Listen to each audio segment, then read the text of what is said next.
Good morning mga people. Ito pala yung araw na babalik na si Seb sa Singapore.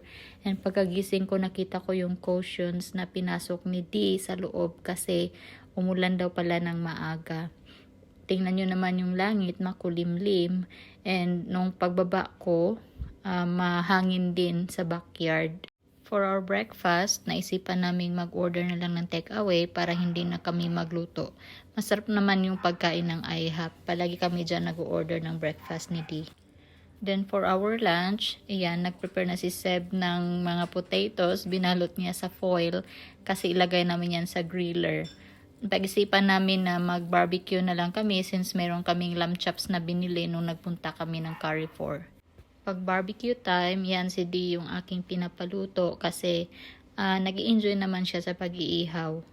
Habang kami ay busy, yung isa naman, ayan, busy din sa kabukangkang. Walang magawa. Siguro naaamoy din niya yung barbecue. Alam niyang yung buto, ibibigay namin sa kanya. Kaya siguro yan, nagsiselebrate siya. Bago namin ihatid si Sebi, ni-walking muna namin si Jaba. Anyan yung suman ko na binili ko kay kuya kahapon, ininit ko na para naman may makakain ako habang naglalakad. Tingnan nyo naman, napakabait talaga ni Jaba pag alam niyang walking na. Sinusunod niya yung command ni D. Pero pag nasa labas na yan, hindi na yan nakikinig sa'yo, lalo na pag naka-off leash. So yan na nga siya, super excited. And ako naman excited sa aking suman na malagkit. In fairness, yung budbud ni kuya, no? Yan yung suman na malagkit. Masarap siya. Goodbye to Sebi. You're not coming, my love. You stay here.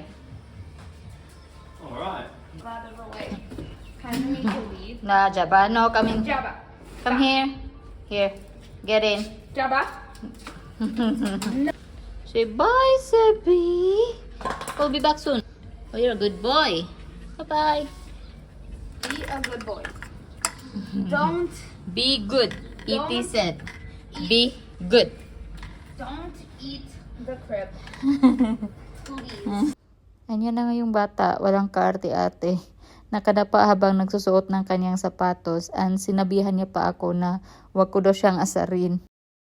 Ihatid na nga namin si Sebi sa airport and then sinabihan ko siya na doon na lang siya umupo sa harap para naman makapag-usap sila ng daddy niya habang kami ay nagbabiyahe. And tuwang-tuwa siya nung sinabi ko yun na doon siya sa harap umupo. While nasa biyahe kami, hinayaan ko na sila mag-ama na mag-usap and ako naman sa likod is busy sa kakamuni-muni. Yung totoo, ini-enjoy ko talaga yung mata ko dyan sa sunset. Maganda talaga ang sunrise at sunset dito sa UAE mga people. And siguro sa ibang part din ng Middle East, as in maa-miss ka talaga. Lalo na pag winter time. Katulad niyan, di ba ang ganda? Habang nasa biyahe kami, naiisip ko yung naramdaman ni T. Siguro nalulungkot siya kasi syempre aalis yung anak na naman niya ulit. Hindi kaya biro pag mawalay sa anak. Nakarating na nga kami sa airport and sa may Terminal 3 kami pupunta. Bilib na bilib ako sa batang ito kasi biruin nyo, siya lang mag-isa pumunta dito sa UAE and siya lang din mag-isa uuwi ng Singapore. So first time niyang mag-flight na siya lang mag-isa and nai-enjoy naman niya kaya nakaka-proud. Ako sa ganitong edad, hindi pa ata ako marunong sumakay ng tricycle dati.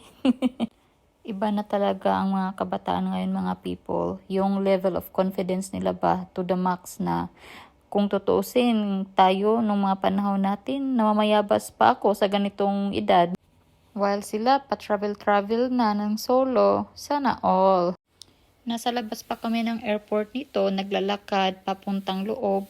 And napansin namin na hindi busy ang airport. Akala namin magbibisi kasi school holidays ngayon dito sa UAE. So baka yung mga family ba magbabakasyon. Pero hindi siya masyadong kabisihan.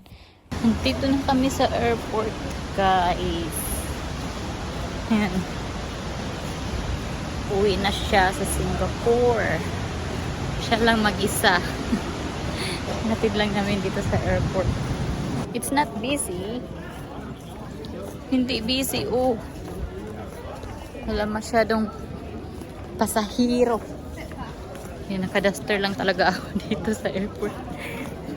Kung ano yung suot ko kaya nung umaga, yun lang din suot ko ngayon. Hindi na nagbibihis. Hoy.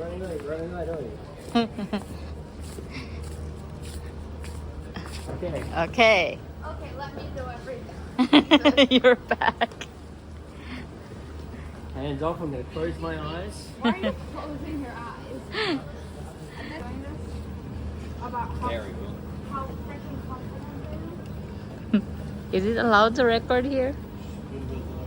Yeah, sure. Well, not sure, but.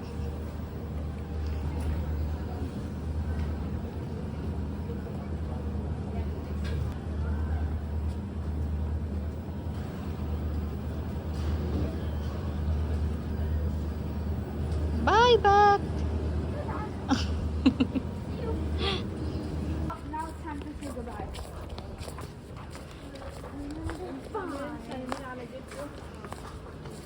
Don't you worry. Love you.